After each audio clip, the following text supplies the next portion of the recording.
పాపము పోయే మార్గము తెలియక చీకటిలో మనిషి వెదగుచున్నాడు. రథములు పూజలు చేసిన గాని పుణ్యనదులలో మునిగిన గాని, రథములు పూజలు చేసిన గాని పుణ్యనదులలో మునిగిన గాని పాపము పోదు, మోక్షము రాదు.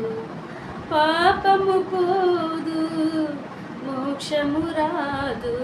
యేసయ్య మార్గం, ప్రభు యేసయ్య మార్గం, యేసయ్య మార్గం, ప్రభు యేసయ్య మార్గం.